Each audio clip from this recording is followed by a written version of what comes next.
Arteta could save their careers. Now, hear me out, Arsenal fans. I know Arsenal fans, a lot of you don't want any more project players. You don't want any more damaged goods. I know I'm the same. I want players that evidently, are positive blank canvases and can bring and impact something to Arsenal right away in our quest to win Premier Leagues and long-term Champions League glory and keep what Mikel Arteta is doing, moving in the right direction. Like I said, I'm the same with you.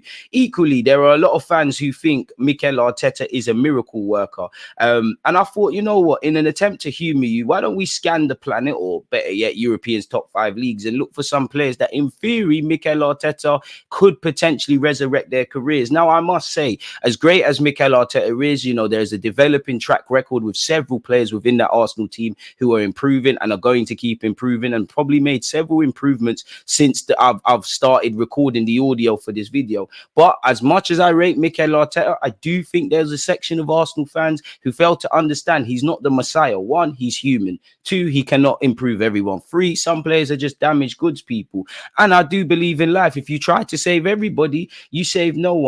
But nonetheless, people, I thought, let me scan around and look for players in theory that some Arsenal fans probably would say no to, or some Arsenal fans would probably think, you know what, he's a good player, he's just down on his luck. Mikel Arteta could resurrect his career. First up, I would say Marcus Rashford. Now, he's been linked with us before. Obviously, he's British. He could be a killer on the transition. In terms of raw ability and athletic prowess, I would say it would be a match made in heaven. If Arteta could improve his decision making, then I think he'd be a great player, if I'm honest. The problem with Marcus Rashford, however, though, is the fact that at 26, 27, however many years of age now, if your decision making is not consistent, it's never going to be there, is it, really and truly? And he'd have to buy into specifically what Mikel Arteta wants. That's before we probably talk about, the wages and the transfer fee Manchester United would want to sell him to a rival. Although you could argue with his fractured relationship, allegedly, with Eric Ten Hag, Mikel Arteta could get a tune out of him, people. Not to mention he's English, he's British, he's homegrown, and he would fit in here. Keeping up that theme, there was once a time we were linked with Joao Felix a few years ago before he elected to go to Chelsea. We all know he had that wonder kid tag, and on the face of it, he's played for some big clubs. He's still representing his country. You can't really say he's a failure.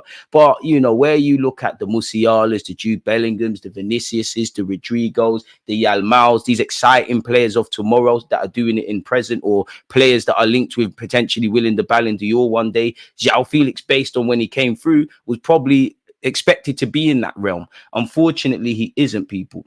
As I said, it's fair to say he hasn't hit that heights, hasn't worked out at Barcelona, didn't work out at Chelsea. From an individual perspective, didn't work out at Atletico Madrid, people. And he's actually being linked with a move back to Benfica and actually Aston Villa as well, and his future, as stated, is subject to speculation. However, to be fair to him, you don't become a good or bad player overnight. The ability surely is there. He can play in a number of positions. Arteta did try to sign him in January a few years ago, so there has to have been a willingness to see the ability. Could Mikel Arteta get a trick out of him? Like Marcus Rashford, he will cost a lot of money, and his wages would probably also, like Rashford, be a crazy one, really. And for a team that probably needs players with that sort of price tag or investment to impact immediately, I cannot say convincingly he would say that. Moving on and indirectly keeping up the theme with Chelsea, Raheem Sterling. Now, I know he's 29, he's 30, this, that, the third, but I do think Raheem Sterling is, and I don't mean this in a disrespectful way, he's a limited player, but when you enhance his limitations and don't give him too much to think about, it's crazy. Look at half of his finishes at Manchester City. It's that running in behind, really. And whatever people say about Raheem Sterling, he came through at 16 odd years of age. He's now 29, 30. Yes, he's not in the Euro squad and it's not working out at Chelsea, but he's been in the Premier League for a while and he's won several titles. The pedigree is there. Mikel Arteta knows what he's all about. And I know he's 29, 30, and he would probably, again, big transfer fee and big wages. But if you could get a tune out of him and we could do something with him in the next 2 or so years, then we would be laughing. Of course, because of his wages, his age, and the investment required, and technically the players of his level, they're starting to wind down a bit now. It doesn't make sense. But in theory, Arteta does know him from his time at Manchester City. He would work a treat, in my opinion, on our left-hand side, people. In the short term, Raheem Sterling could be something we could laugh about if he signed for Arsenal. And I think Arteta could get a trick out of him. He knows him from his City days. Keeping up the theme with Manchester City, currently playing for Manchester United, has had 2 spells at Borussia Dortmund. Jadon Sancho. Now, there's rumours he's available for 40 million, and he is still relatively in his early to mid-20s. But I do think, yeah, you could look at the 40 million shout. But again, it comes down to the wages. It does look like Jadon Sancho's future lies away from Manchester United, as it seems like Ten Hag is being given greater importance. You never know, people. But he is someone that, you know, I think Arteta could at least work with. And in theory, him being English, him being British, him obviously showing what he can do in the Champions League and at Dortmund. The only time Sancho hasn't looked like a great player has been for Man United. Could that be another avenue for Mikel Arteta to explore? Now, I love Jadon Sancho, and out of Marcus Rashford, Sancho, and Raheem Sterling at this point, I'd probably bet on, to be fair, in terms of skill set, I'd probably bet on Rashford because I think Arsenal, he'd be a killer on the transition. I'd probably, of the 3 names I've said, lean towards Jadon Sancho. So it could be something. And then I would say last and probably least, you know, a man that was linked with Arsenal aggressively,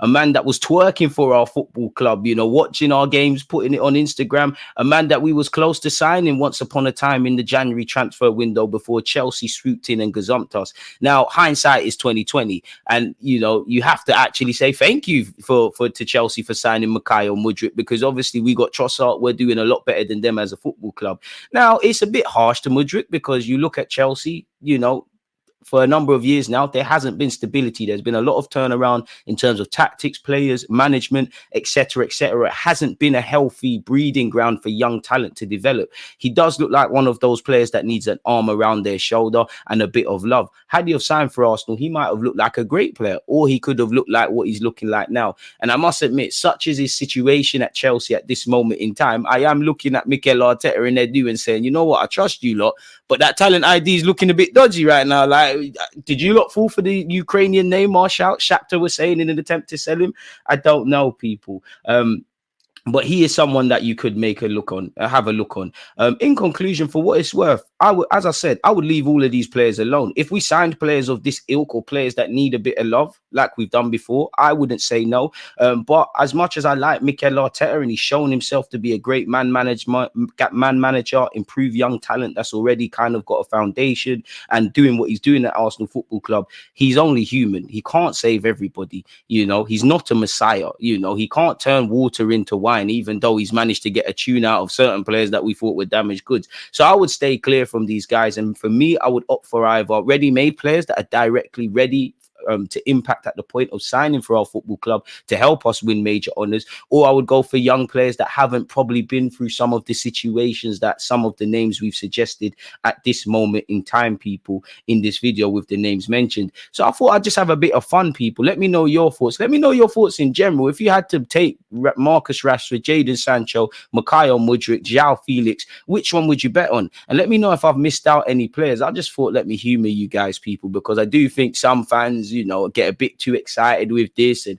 you know, and want Arteta to save everybody. The only people that we need to save is Arsenal Football Club, and that's ending the 20+ year trophy drought for the Premier League, and for me, the impossible dream of winning a Champions League. I say impossible, probably more improbable. I hope to be wrong in that regards, but it feels like we need to win a Prem first, then scheme on the Champions League. You know, again, you look at what our team's doing. We're developing, we're doing well. Players are getting better and better. Mikel Arteta is getting better and better. We're doing great things. We're looking like a club that, you know, we've prayed to see for many years. So I just thought I'd humour you lot. Let me know your thoughts. As I said earlier, don't forget to like, comment, subscribe, check out the rest of the content. Most importantly, stay safe, stay blessed. Peace.